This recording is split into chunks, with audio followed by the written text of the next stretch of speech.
So I didn't get the chance to prep as much as I did for the last time. It was an honor to be on Britain's Got Talent. I mean, the Deeds Got Talent. With the amount of British people you brought, I'm assuming you guys just shut down the Kayak to cheer for you. And maybe flew some in and they're like, who the fuck is Andy? And they're like, no, just fucking cheer for him. It was good. If it was America's Got Talent, General Donahue was definitely Simon Powell because he gave me a whole lot of disapproving looks. If you missed my set, I made some jokes that he probably was not super happy with, but I didn't care because I retire next year, and what are they gonna do? Send me home early to spend more time with my family? Oh no. Spider was definitely Paula because he was always nice with his comments. He was definitely Paula, but he had nicer hair.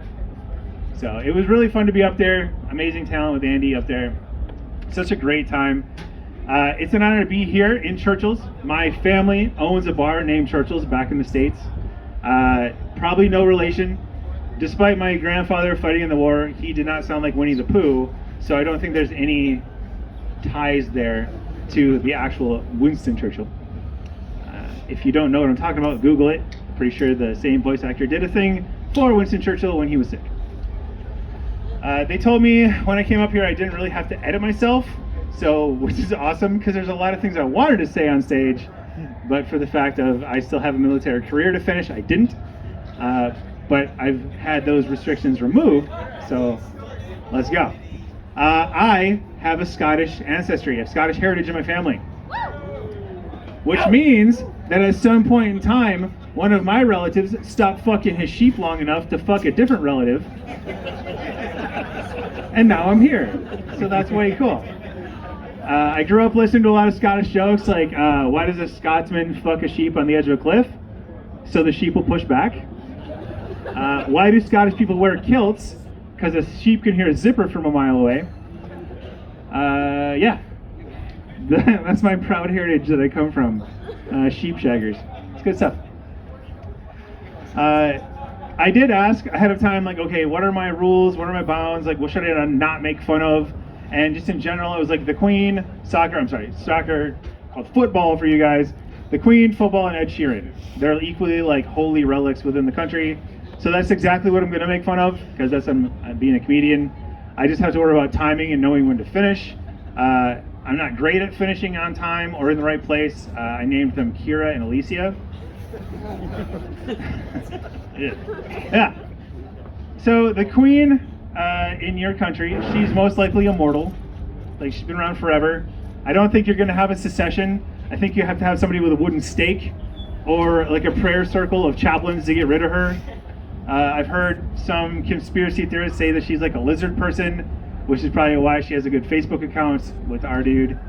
But I know nothing about England. I literally Googled like, what do English people laugh at? And it was taking the piss out of somebody else, self-deprecating humor, not defecating humor. That's when I laughed so hard I shit myself, which nobody wants.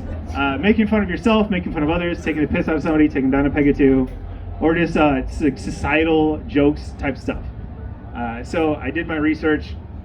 I also had to research like what is the difference between Great Britain, London, England. I don't know. I failed. I barely passed geography. I'm American.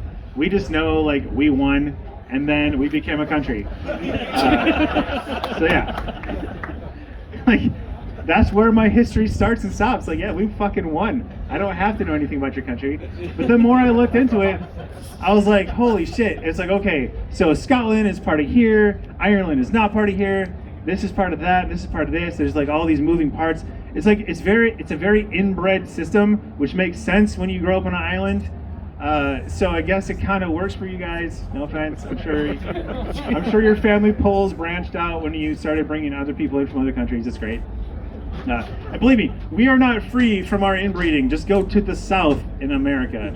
Like, yeah, it's lots of like ding ding ding ding ding ding ding ding ding. Did you know the toothbrush was invented in Alabama? Because if it was invented anywhere else, it would have been called the teeth brush. I know dental jokes are a sore subject for a lot of you guys. I'm sorry. There's gaps in my humor and your teeth. So yeah, the cool thing about the Queen, She's ready. She's relatively single recently. There's a good chance if you're on Tinder in England, you could match with the queen. Like, you know, they say women treat your man like a king. That's literally her bio. Like, I could make you the king. She would be on Grindr, but that was more from the sound of her hips when she moves than her sexual orientation. It's not pretty. I'm sorry. I googled things not to say in front of British people, and I'm just doing all of those things because it's fun. And the worst thing that happens is you guys kick me out. So enough about that. We've all been here at LUD for a while. I've been here since August 2nd. I got to experience Neo, which is a nightmare. And I hopefully never have to do that again until like next week when Ethiopia collapses. And we get to do it again. But there's a lot of things we all have to deal with. So the 3 drinks thing, obviously you can't get past that. Nicotine products like I use or used to use, like the little Zyn pouches, they're hard to come by. And sex toys. Sex toys are apparently super hard to come by here until you discover Pringles cans are lined with foil. I've had 2 of those 3 things delivered. I'll let you pick which ones. I will say, however, if whatever you're trying to smuggle doesn't fit in a Pringles can, you might want to see a doctor, a priest, or a therapist. Whatever, if you're trying to do one of these things in a Pringles, yeah, no, that's not going to fit. You're going to have to maybe settle for a smaller product of vape juice, not sex toys. All right, this is the worst joke I wrote for tonight. You know, going through England, I've deployed through there one time, and it was amazing. Sorry, I'll get to the worst joke. There's a build-up before that. It was amazing. I got to go, took the Red Bus tour, and learned a lot about bridges. Like, y'all are super proud of your bridges. There was a story between every one of them. Like, there's this bridge named after this guy that did a thing. And oh, shit, there's another bridge. And like, hey, this building over here has been here for 400 years. And I was like, damn, my uncle's house has been here for like 30. Like, that's the best we have. Like, the White House is like one of the oldest buildings. That's our best. And that's not even as old as like some of the Walmarts in your country. Is there Walmarts in England? Shit. Well, you get it. Whatever Walmart translates from English to English with an E at the end. Ye oldie English.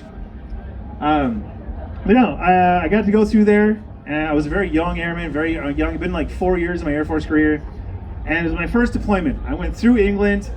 I went through England to here, actually, 14 years ago. And I was like, oh shit, you know, we're going to a bar, we're watching football, and I'm in a bar. What do I do? And the E8, the senior master was with me, was like, put it on your government travel card. They don't give a shit. That's when I learned, like, the government doesn't care what you spend your per diem on. And the next thing I learned is if you go to an ATM at a strip club, they're never called strip club. They're called like Ray's Rib Shack. Because they know military people are going to come spend money here. So I have a charge on my government travel card that looks like food, and really it was like a fistful of ones for me to go, woo! Best deployment ever! So you learn as you go along, right? But, you know, obviously there's the stereotype that every British person loves their tea. They're Earl Grey, sometimes with milk, sometimes without milk. So here's my worst joke. The worst joke I wrote for this entire sketch. For a country that loves their tea so much, how is it that America has made the biggest cup of tea ever in the Boston Harbor? Hey, I warned you that it was the worst joke. You were ready for that, but it's still true. Like, Guinness Book is like, yeah, fucking Boston Harbor is still the biggest cup of tea.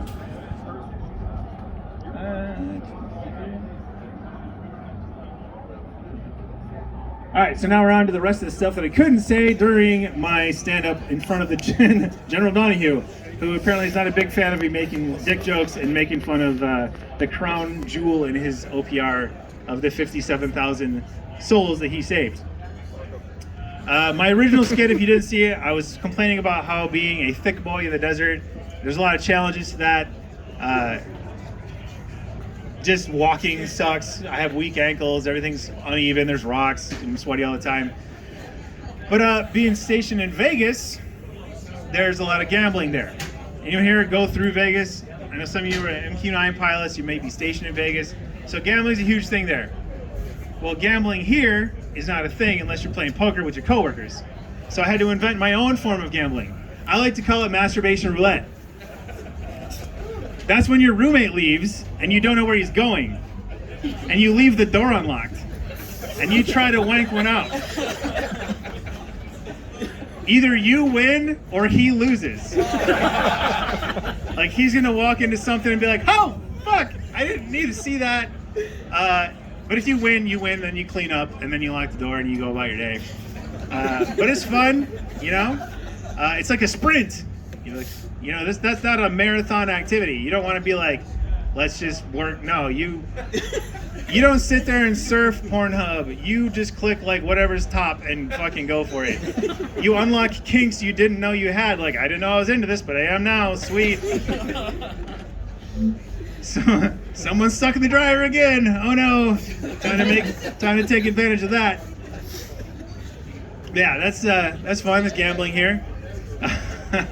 Another thing, being overweight in the desert, obviously we're not super flexible. There's things in the way of doing other things. So running is my number one way to lose weight. Things get uncomfortable down south for us dudes if you don't take care of them. Manscape, if you will. Oh, and ladies, with the masturbation roulette, I know it's way harder. That's a definite competitive sport for you guys because you have the candles on. You got to be in the right mindset. Like you have to listen to the right music. You have to watch the appropriate episodes of Lucifer. Like there's a whole lot of buildup that goes into that. So if your roommate sees you sparking with Netflix and a few candles, she knows what's going down. Like she's gonna give you the appropriate amount of time to do the old Skrillex and take care of yourself.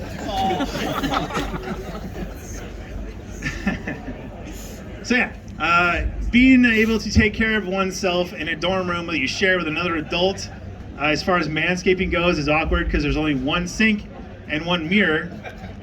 Being overweight, you kind of have to do like one of these and push it up out of the way to see what's going on down there. And fortunately, the Lawnmower 3.0 comes with a flashlight on it, which is great if you're not fat. I need one of those fucking SWAT cameras on the snake lights so I can see the hell that is going on in the 3 months that I've been here. Either that or I'm doing one of these like yoga poses up on the sink, using the mirror and the natural lighting from the room, trying to do the bat wing and use my left hand, which is not as coordinated, to run the clippers. And that's the worst thing your roommate could ever walk in on you doing. Like you turn to him and you're like, oh, hey, what's up, buddy? Like there will never be any conversation about that ever. He will completely pretend that it never happened because it's burned into his brain. He doesn't want to relive that moment. And then you got to go to to a run or onto a date or whatever with like a half-trimmed topiary situation going on down there, and that's never pleasant. See, these are the things I couldn't say in front of the base commander. Even though I retire next year in April, like I don't want to push that date up. Doing keto here has helped a lot. I've lost 30 pounds since I've been to LUD. The holidays are huge for America. Thanksgiving's great for America. Maybe not so much for England, because we, moved out of our parents' house and moved in with our cousins. But anywho, we definitely love Thanksgiving. All the trimmings, all the fixings, the pies, the sides, the meats, the glory of it all. The lie that we keep telling young kids when it comes to history, that we all got along and didn't do anything terrible to the indigenous people whatsoever. We totally perpetuate that. But coming here, I was like, damn, I'm doing keto. I'm doing really good. I'm down 30 pounds, and I got to go Thanksgiving. So I went to the DFAC. I was having that internal struggle, like, all right, should I fall off? Anyone that's done keto knows, like, if you fuck up once, like if you have a cheat day on keto, it's like a 3-4 day reset process, and your body just hates you. You got to go through the keto flu. You feel like death again. So you really got to, like, you really got to want that cheat day. And I was in the line. I was like, all right, give me all the meats, because I can do those. Like, would you like any sides? And I looked at the sides, and I realized these were made by the same people that made the shit I ate yesterday. No, I'm going to skip the sides. I'm glad, because, like, the potatoes were lumpy as fuck. The macaroni and cheese was, like, dry as shit. Like, I don't know, they cooked their food in a dehydrator or something. So I did not mind skipping the sides. I maintained ketosis through the holidays. I was proud of myself for that. And the weight loss training continues. I actually fit into my old uniform right now. Woo! I only have to hold my breath for a little while, like mostly when I sit down. But that is my main goal here. All right, so moving on to the third thing I'm not supposed to make fun of. Second thing, sorry, is the Ginger Jesus, Ed Sheeran. I call him that because my mom calls him that. And she came and visited me one time when I was back in San Antonio. She loves Ed Sheeran, loves him, but she's broke as shit. Like, just poor. My family's poor as fuck. I make more than my family being in the military. That's not a great achievement. They don't pay us much. So she was like, I'd really like the Ed Sheeran CD for my birthday. I'm a comm guy, so I was like, I know where to find this on the internet. Called the Pirates Bay. So I download the old Ginger Jesus CD, and I get trapped. I get a cease and desist order from Cox Communication. We find that your IP address has downloaded the following blah blah blah file, and it's the Ed Sheeran CD. I still burnt it and gave it to my mom because I don't care. They can't prove it was me. I've taken ethical hacking. They can't prove that it was me that made the keystrokes. But she was super happy. I framed it and stuck it on the wall. It's right next to my framed picture of downloading season 1 and 2 in Rick and Morty. Like, I feel that that's an appropriate thing to download and frame. But yeah, so the Ginger Jesus is near and dear to my heart. He was in Game of Thrones. That was weird. I kind of wish he would have been in the Red Wedding season and they would have given Alec Baldwin a crossbow in that season. I feel that would have been a much better outcome to the end of that episode. So yeah, that's my Ed Sheeran jokes. It's kind of hard to write. But football, sorry. The only really jokes that I have about soccer is back to football. Fuck. The first time I went through England, we were in a bar getting our food. That's where I learned you could pay strippers with your government travel card. And there was a football match on. My only experience with football is being too fat to play football, so they stuck me as the goalie, which also requires coordination and agility. So they beat the piss out of our team. This is in like high school gym. Not a fun time. So I have all these like PTSD moments about like, you suck.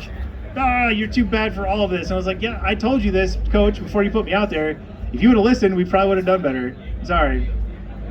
So I walked in with all the American friends that I had. We're in, British bar, and they were watching soccer. It was some team versus some other team. They were kicking the ball back and forth. Everyone was cheering and yelling, punching each other. I figure, which is typical like Tuesday in London. And I made the comments, not even loudly. I wasn't like, this is boring. I made it like to the guy next to me. He was like, man, this is kind of boring to watch. Like there was no DJ, but someone produced a record. It was like, arr! There was a record scratch and all the heads swiveled. And I was just like, oh, fuck. And I looked like most of the people in the bar, but with straighter teeth. And I was like, this is just not my thing. I'm sorry. I don't understand what's going on. And then no one said anything. And I was like, I will buy some drinks for people's. And I was like, hey, soccer, football. Like, alcohol fixes everything. It's fine. I put it on my government travel cards. I didn't know. I was an airman. I didn't care.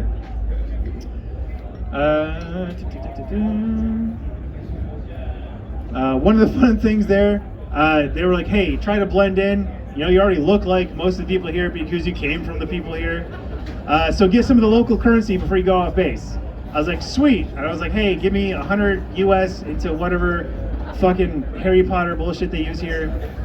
So they gave me some quid and some coins and a bunch of everything. And I went and I got the fish and chips in the newspaper on the street. Oh, it's so good. With the brown vinegar. Fucking love it. And they're like, all right, that'll be 17 Hufflepuffs or whatever they said. I had no idea how much any of the things were. It's like when you go off base here and they just want you to pay Monopoly money for everything. I'm like, I just one of these vague like shrug like things. And the guy looked at me and he's like, he has no fucking idea how much any of this is worth. I probably paid like a month's rent for fish and chips. And he was just like, thank you. I'm like, what about the tip? He's like, oh yeah, and just pulled a few more quid or stones or whatever mythical money out of my hand. And everyone around me didn't say anything. Like they'd been through England. None of them helped me. It was just like, nope, fuck it. He's on his own. He just paid $400 for fish and chips. He'll learn, and I didn't, because I've never gone back. All right, so does England have a Space Force yet? Are y'all working on Space Force? Yes, you're working on it, or is it established? Are you Space Force? So I'm surprised. I'm surprised that England has a Space Force because I feel historically it's Welsh. Oh, do sheep survive well in 0G? Okay, so I'm concerned. I'm surprised actually that England, as a whole, Great Britain, England, UK, whatever mishmash of places you're calling it, I'm surprised they have a Space Force because part of going into space is colonizing, and you can tell how the last effort went. Like, I'm the product of your last effort of colonization. You're welcome. But no, it's good. Like, we have a Space Force in the Air Force. It kind of came out of some fever dream that President Trump had, and he gave it to President Pence and was like, fuck it, I don't know. Sure, we're a Space Force. If you watch the show, boobs on the moon, all that good stuff. But if you look at the symbolism they keep using, they keep just bastardizing Star Wars and Star Trek and Guardians of the Galaxy. They even call themselves, they are the Guardians. They're Guardians. So if we're gonna go that route, let's fully go that route. Like, if you look at the stars of Guardians of the Galaxy, you compare it to the Air Force, Star-Lord would have to be that cocky dipshit pilot that no one likes to talk to, that thinks he's just way better than everyone else, based on the fact that he can fly a ship. Like, we can all agree, we know that dipshit pilot. No one has to point. There's some of you here. If you don't get that joke, it's probably because you're a dipshit pilot. The hot chick, the green chick, she'd clearly be medical. I don't know if it's the same across the pond as it is in America, but like if you walk in and you're a 7, they're like, cool, you're amazing at IT, but you're medical. They just stack it. And then they give the comm guys like the sea donkeys. We just get like the leftovers in the comm. I'm sorry if any of you are here and you're comm. I'm sure you have a great personality. Rocket, so the raccoon, he's definitely a maintainer. He's the guy that steals shit and just makes things happen in like the worst fucked up possible way. Like 100% Rocket is the maintainer. He just slaps that shit back together, makes it work. Usually drunk, fights with people at work. That's 100% an flight line maintainer. And Groot would be security forces. Not the smartest bulb in the set, but he's really good at his job. Super protective, but like you wouldn't want him handling your finances. That would be Groot. So yeah, that's pretty much everything I came up with. But thank you guys for having time up here. It was great on being part of Britain's Got Talent round 2. Hopefully I offended some of you. Again, thank you for inviting me up here. Andy's a great guy. I'm so happy that he was able to take that PS5 back to his kids. I would have just sold it to some dumbass airman in the dorms. Like, I have a PC for gaming. I don't need a PlayStation 5. I'm like, yeah, you can give me 2/3 of your paycheck for this month. Fuck it. I don't care. So it was a lot of fun. Again, thank you guys for having me out here. Thank you again, Andy, for putting this up. That's been my set. Thank you.